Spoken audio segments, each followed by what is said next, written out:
अऊज़ु बिल्लाहि मिनश्शैतानिर्रजीम। बिस्मिल्लाहिर्रहमानिर्रहीम। क़ाल अल्लाहु तबारक व तआला फ़ी कलामिहिल मजीद वल फ़ुरक़ानिल हमीद। इन्नमा यख़्शल्लाह मिन इबादिहिल उलमा। सदक़ल्लाहुल अज़ीम। व बल्लगना रसूलुहुन नबियुल करीमुल अमीन।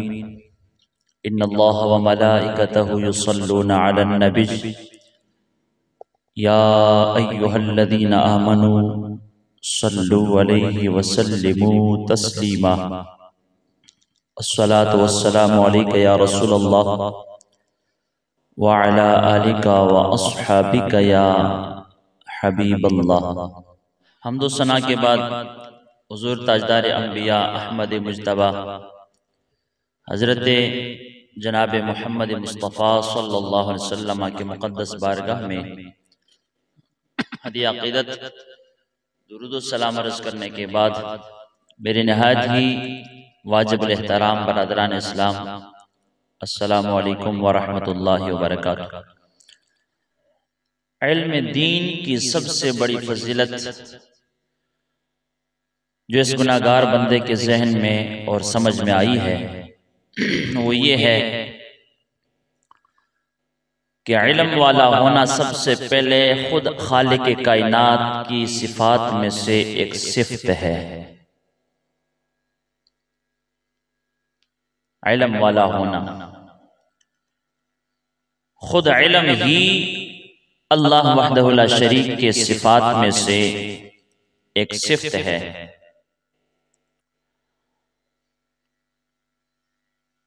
जिसकी वजाहत कुरान करीम में अल्लाह वहदहु ला शरीक ने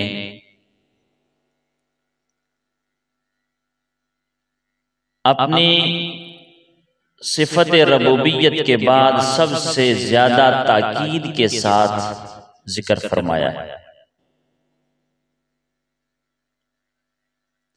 और इल्म जैसी सिफ्त जो अल्लाह तबारक व तआला की है,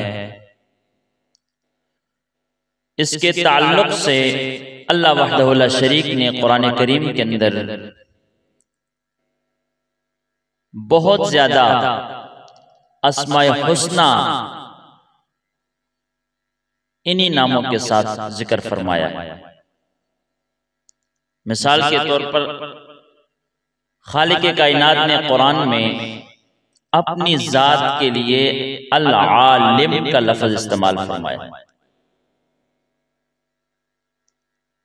आलिम का मतलब होता है जानने वाला, और सबसे ज्यादा इल्म मेरे रब के पास। सो इल्म वाला होना ये सबसे पहले रब के सिफ्त हुई। और अल आलिम जब रब का सिफाती नाम है तो ये अस्माए हुस्ना में से एक नाम है। सुनते हैं ना कुरान पाक की आयत में कि वलिल्लाहिल अस्माउल हुस्ना, अल्लाह के बहुत प्यारे प्यारे नाम है, अल्लाह के हसीन नाम है, अल्लाह के खूबसूरत नाम है, अल्लाह के नाम सारे के सारे बड़े अच्छे हैं।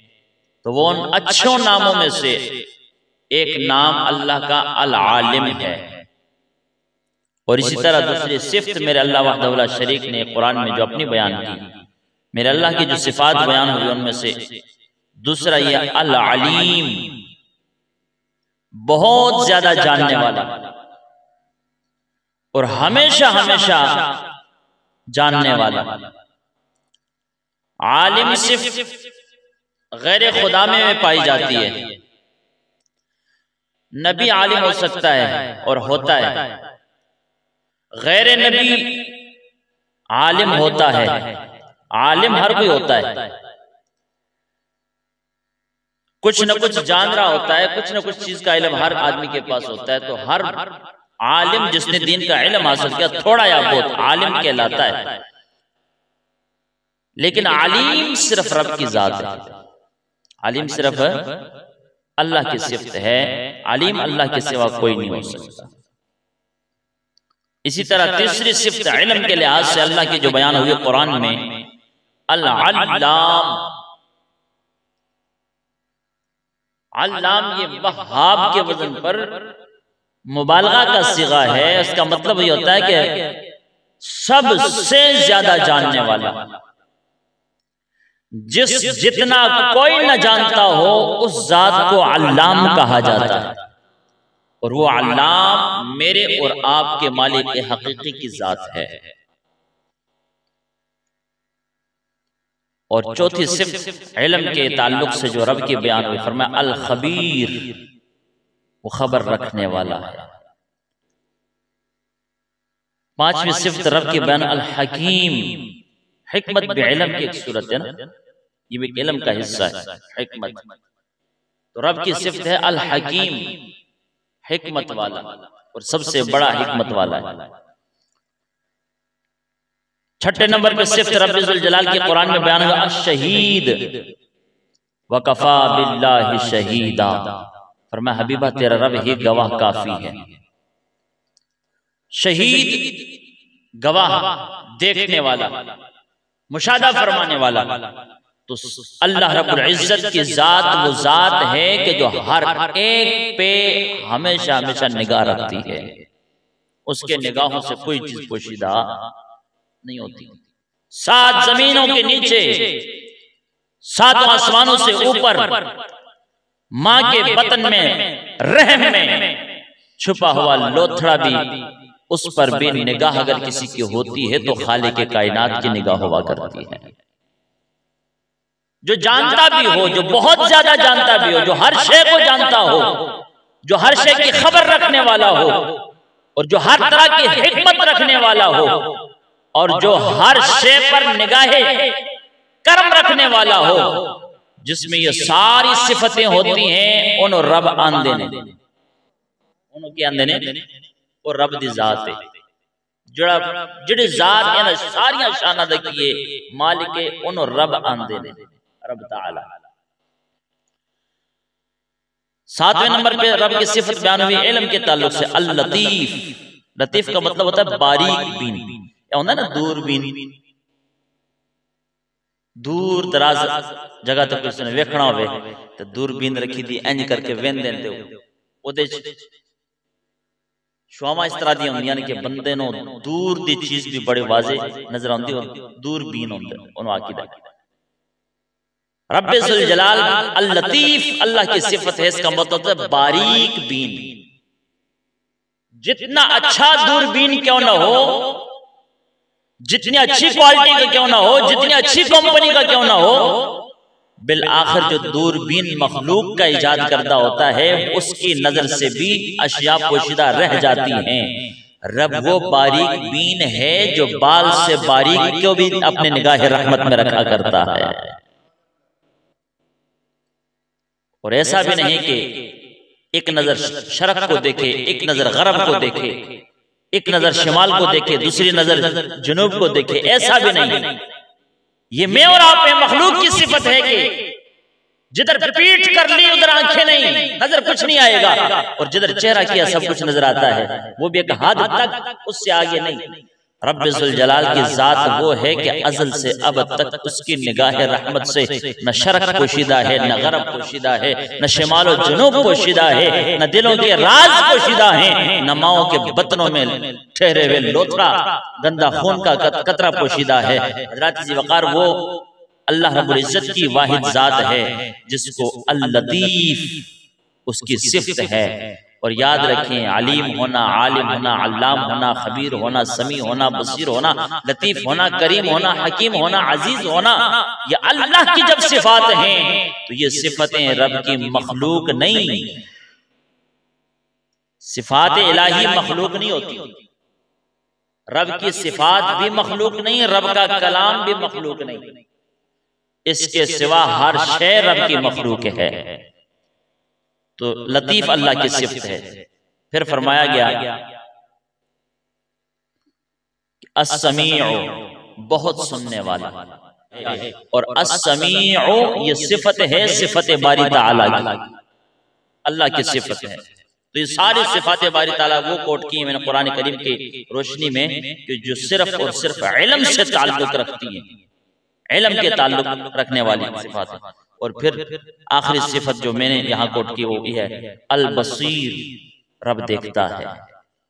रब की निगाह हर शे को देखती है, हर वक्त देखती है। कोई अच्छा करे तब भी रब देखता है, कोई बुरा कर रहा है तब भी रब देखता है। अच्छा हो जमाने में तब भी रब देखता है, बुरा हो जमाने में तब भी रब देखता है। हर शे पर और हर मखलूक पर हर लम्हा हर घड़ी रब की निगाह है। रब की निगाह से एक पलक झपकने तक भी कोई चीज क़यामत तक पोशीदा नहीं हो सकती है। ये सारी सिफात हैं, सिफात बारी ताला जो इल्म से ताल्लुक रखने वाले। तो इल्म के ताल्लुक के एतबार से ये सिफात अल्लाह की, तो मैं जो बात अर्ज करने लगा था, इल्म वाला होना ये सबसे पहले रब की सिफत है। और इल्म दीन की फजीलत जो बंदा नाचीज को समझ आई है, वो सबसे बड़ी फजीलत ये है कि इल्म में रब की सिफत है। जो शे रब की सिफत बने उससे अफजल क्या हो सकता है। बात समझ आ रही है ना। आका करीम सल्लल्लाहु अलैहि वसल्लम के गुलाम इसी तरह, ये तो पहली बात थी कि इल्म अल्लाह की सिफात में से एक सिफत है। और दूसरी बात याद रखो, इल्म वो खजाना है जो अल्लाह ने आदम से लेकर जनाब मोहम्मद रसूलुल्लाह सल्लल्लाहु अलैहि वसल्लम तक हर नबी हर रसूल को जो खजाना रब ने अव्वलीन अता किया वो इल्म का खजाना है।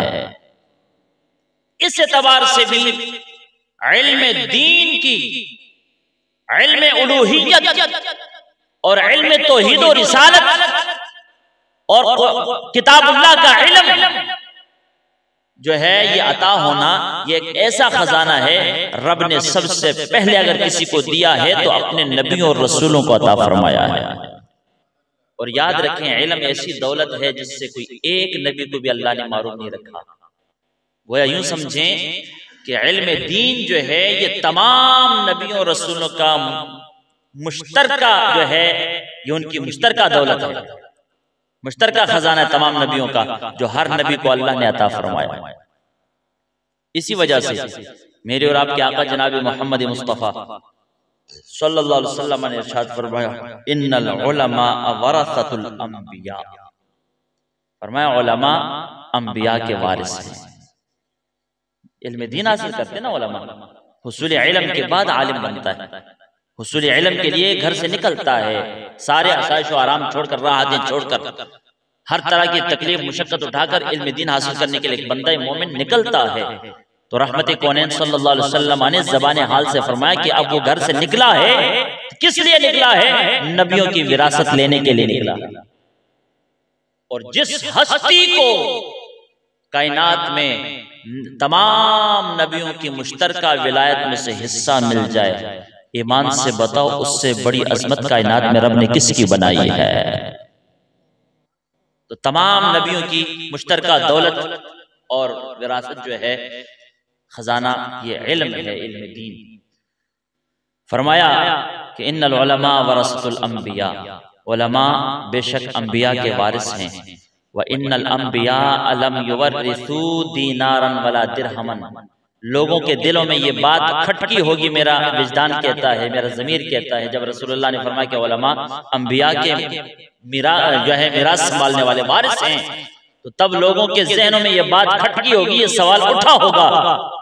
और रहमत कौनैन सल्लल्लाहु अलैहि वसल्लम ने उन लोगों के ज़हनों से ये सवाल को दफा करने के लिए, दूर करने के लिए, इस इश्काल को खत्म करने के लिए मुस्तफा ने साथ ये इरशाद फरमाया, फरमाया इन्नल अंबिया लम युवरिसू दीनारन वला दिरहमन, फरमाया याद रखो सहाबा, अंबिया जितने भी हैं किसी को दिरमो दीनार का वारिस नहीं बनाते। दिरमो दीनार का वारिस अंबिया नहीं बनाते। नबी दराहिम छोड़ के नहीं जाता, नबी प्रॉपर्टी दे के नहीं जाता, नबी दौलत दे के नहीं जाता। हाँ, सबसे बड़ी दौलत देता है जो बारगाह खुदावंदी से अता होती है। या रसूलुल्लाह सल्लल्लाहु अलैहि वसल्लम वो कौन सी फरमाया? आका सल्लल्लाहु अलैहि वसल्लम ने फरमाया कि अंबिया जितने भी हैं लम युवरिसू दीनारन वला दिरहमन, ना वो दीनार का किसी को वारिस बनाते हैं, ना वो दराहिम का किसी को वारिस बनाते हैं। फिर किस चीज का वारिस बनाते हैं अंबिया किराम? फरमाया इन्नमा वरसुल इल्मा, फरमाया कि अंबिया का की सिफत ये है, अंबिया का मकाम ये है कि अंबिया जब भी दुनिया से रुखसत होते हैं तो अपने पीछे अपने इल्म का, अपनी उम्मत को वारिस बना के चले जाते हैं। इल्म का वारिस अंबिया बनाते हैं। दिरहम और दनानीर और दौलत और जायदाद नहीं देते।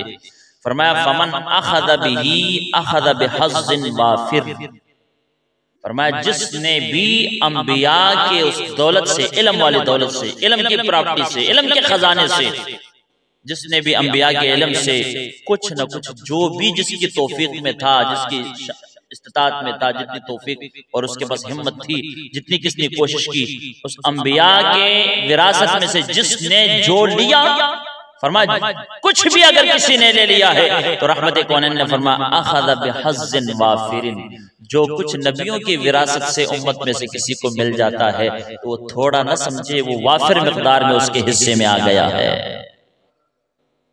यही वजह है कि ये इल्म दीन अंबिया किराम अलैहिस्सलाम की मुश्तरका दौलत है, और इस अंबिया के इल्म में से रब ने फिर उन अंबिया के उम्मत में से जिसे चाहा, जिसकी जितनी तौफीक थी संभालने की, जिसके पास जितनी इस्तिताअत थी उसको हासिल करने की, जिसके पास जितनी ताकत थी उस पर अमल करने की, रब ने चुन चुन के अपने नबियों के उम्मतों में से उन बंदों को अपने नबियों की विरासत में से इल्म की दौलत अता फरमा दी है।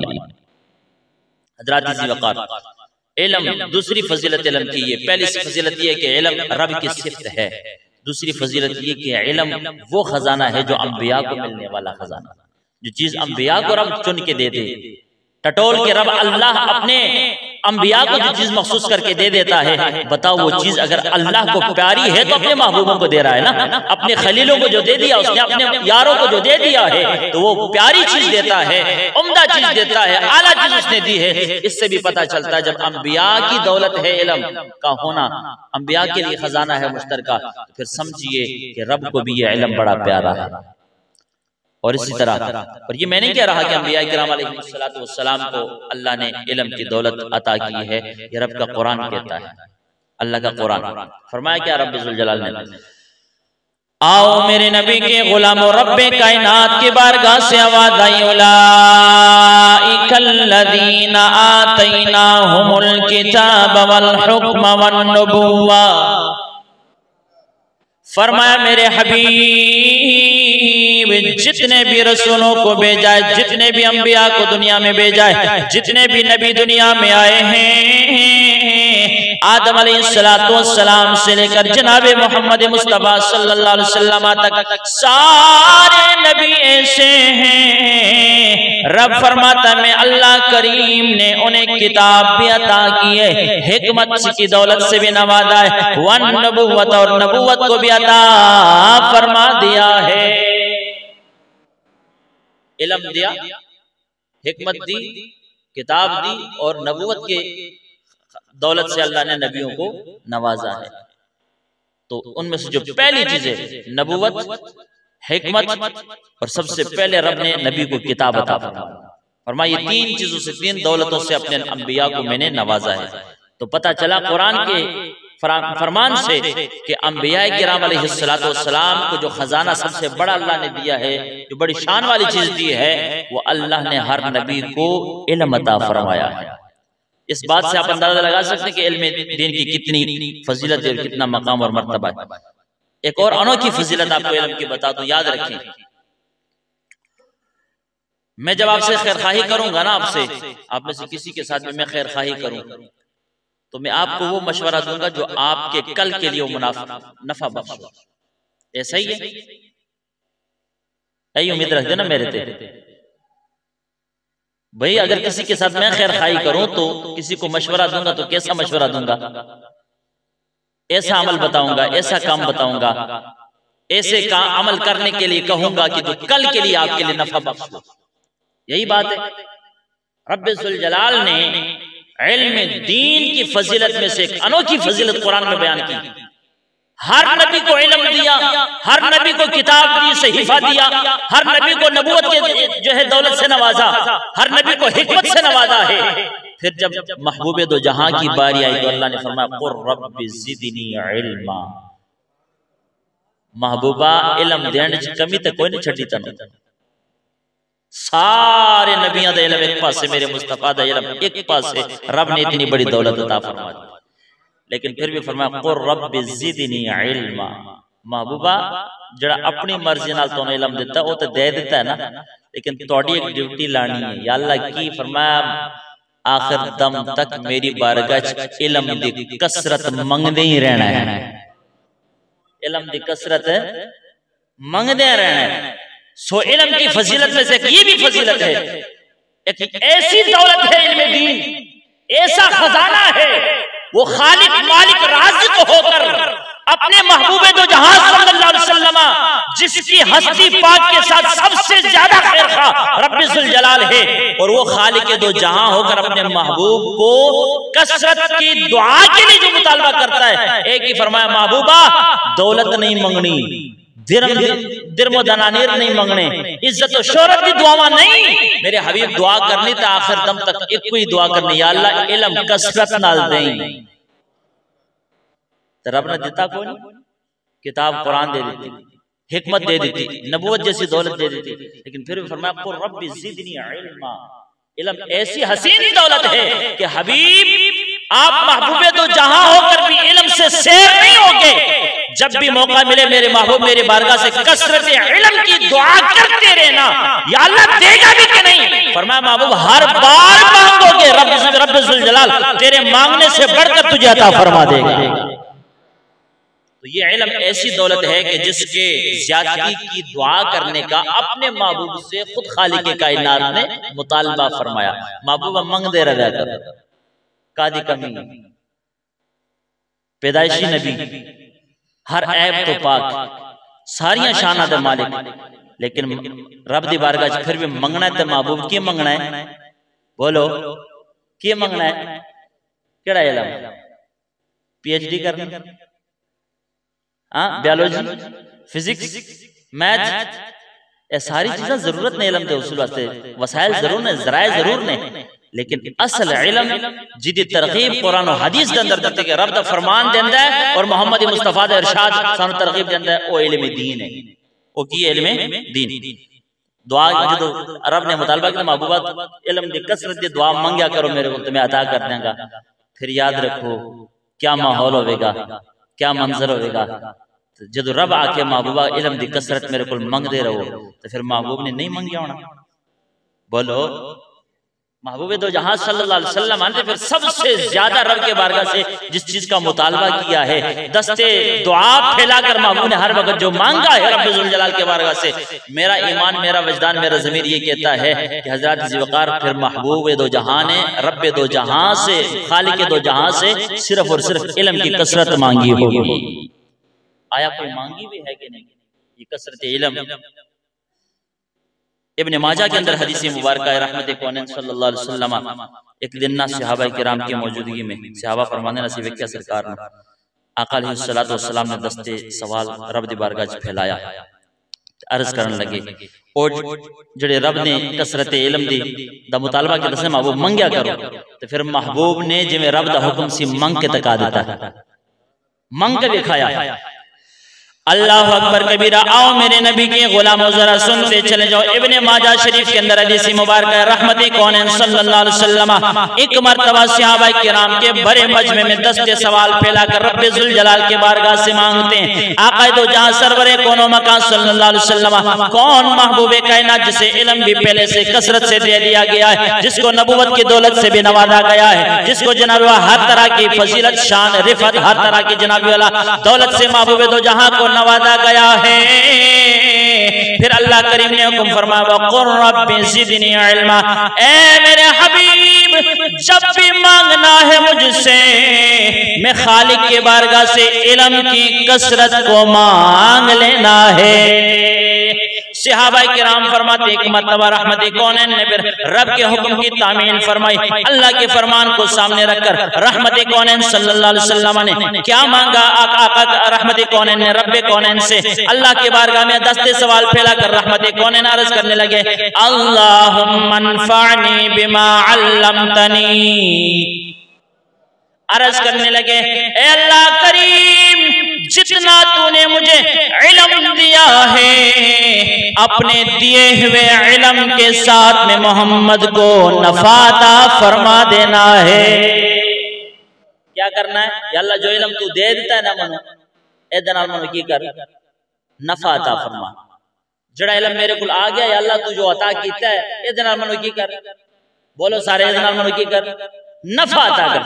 अल्लाहुम्मा अनफ़अनी बिमा अल्लमतनी व अल्लिमनी बिमा यनफ़अनी। रहमते कौनैन सल्लल्लाहु अलैहि वसल्लम बारगाह खुदावंदी में दस्ते सवाल फैला कर अर्ज करते हैं, ए अल्लाह करीम, जो तूने मुझे इल्म दे दिया है वो मेरे लिए नफा बख्श फरमा। व अल्लिमनी बिमा यनफ़अनी। या रसूल अल्लाह सल्लल्लाहु अलैहि वसल्लम, रब ने आपको इल्म दे दिया, बात खत्म हो गई। नबूवत दे दी, बात खत्म हो गई। हिकमत मिल गई, बात खत्म हो गई। आका करीम सल्लल्लाहु अलैहि वसल्लम कौन सी शान है जो महबूबे कायनात रब्बे कायनात ने तुम्हें अता नहीं की? सारी शानें तुम्हें अता की हैं, सारे फजाइल तुम्हें अता किए हैं, सारी रिफतें तुम्हें अता की हैं, सारे जनाब वाला शानों का मालिक तुम्हें बना दिया है। ए हबीब, क्या मांगते हो? मुस्तफा करीम अर्ज करते हैं, मौला जितना इल्म मुझे दे दिया है, जो कुछ मुझे मिल चुका है, परवरदिगार आलम इस इल्म को मेरे लिए जनाब वाला नफा बख्श फरमा दे। आका करीम ने अर्ज की, व अल्लिमनी मा यनफ़अनी। ए मेरे रब्बे कायनात, जितना इल्म दे दिया है मेरे लिए नफा बख्श हो जाए, और मजीद भी आखिर दम तक मौला मुझे नफा बख्श इल्म मजीद इसकी कसरत अता फरमा। वज़िदनी इल्मा। अर्ज करने लगे, मौला जो दे देता है वो मेरे वास्ते नफा बख्श हुए, या अल्लाह आखिर दम तक मजीद मनो इल्म दी कसरत अता फरमा, इल्म दी कसरत अता फरमा। गौर फरमाए, हर चीज मुस्तफा को दे दी, फिर भी जो चीज के रब कहता है महबूब फिर भी मांगो मुझसे, वो इल्म दीन है। और महबूब फिर भी मांगते हैं, सब कुछ मिलने के बावजूद फिर भी मांगते हैं, तो वो दौलत, उस दौलत को इल्म दीन कहा जाता है। हजरत जी वक़ार अनस बिन मालिक रज़ी अल्लाह ताला अन्हु आप फरमाते हैं कि क़ाला रसूलुल्लाह सल्लल्लाहु अलैहि वसल्लम मन खरज फी तलबिल इल्म फहुव फी सबीलिल्लाह हत्ता यरजिअ। अनस बिन मालिक सहाबी रसूल फरमाते हैं कि मुस्तफ़ा करीम अलैहिस्सलातु वस्सलाम ने इरशाद फरमाया, जो तलब इल्म के लिए घर से निकल गया, वापस घर लौटने तक मुस्तफ़ा ने फरमाया वो अल्लाह के राह में जिहाद कर रहा है। जिहाद सिर्फ है नहीं कि बंदूक नाल तलवार नाल जिहाद और नेज़ा ते जनाब वाला तीर नाल जिहाद होता है। जिहाद बिल लिसान भी है, जिहाद बिल इल्म है, जिहाद बिल यद है, और जिहाद बिल नफ्स है। हर तरह से जिहाद होता है। मुस्तफ़ा फरमाते जो इल्म के तलब के लिए घर से निकल गया, वापस लौटने तक वो ऐसे है जैसे उसने तलवार उठा के रब के बारगाह में जिहाद करने के लिए निकला है। हज़रात जी वक़ार बात को खत्म करते हैं। आका करीम सल्लल्लाहु अलैहि वसल्लम के बारगाह में सहाबा किराम तशरीफ फरमाए। रहमत कौनैन सल्लल्लाहु अलैहि वसल्लम ने के बारगाह में सहाबा किराम ने दो आदमियों का जिक्र किया। कहने लगे, हुजूर बनी इस्राइल में दो आदमी थे, एक आलिम था किताब का और दूसरा आबिद था, इबादत करता था। हुजूर उनमें से अफजल कौन है? आका करीम सल्लल्लाहु अलैहि वसल्लम ने इरशाद फरमाया, सहाबा एक जो सारी जिंदगी इबादत करता रहा, सर बसजूद होता रहा, और एक था आलिम, वो उसने किताब का इल्म हासिल किया और आगे उस नबी के अपने नबी की उम्मत को किताब का इल्म बांट रहा था। रहमत कौनैन सल्लल्लाहु अलैहि वसल्लम ने फरमाया, वो जो दिन रात इबादत में मशगूल है और एक सिर्फ फराइज की अदायगी करने के बाद बाकी तालीम और ताल्लुम में मुब्तला रहता है, रहमत कौनैन ने फरमाया उस आलिम की फजीलत आबिद पर इस तरह है। जो दो रिवायतें आती जिस तरह के फरमाया, एक में फरमाया कि उस आलिम की फजीलत आबिद पर इस तरह है जिस तरह 14वीं रात को चांद को तमाम सितारों पर रब फजीलत अता फरमा देता है। और दूसरी रिवायत में रहमत कौनैन सल्लल्लाहु अलैहि वसल्लम ने इरशाद फरमाया, सहाबा वो जो बनी इस्राइल के दो आदमी हैं, या क़यामत तक किसी भी उम्मत के दो आदमी होंगे, खाओ मेरी उम्मत क्यों, फरमाया एक आलिम होगा, एक आबिद होगा।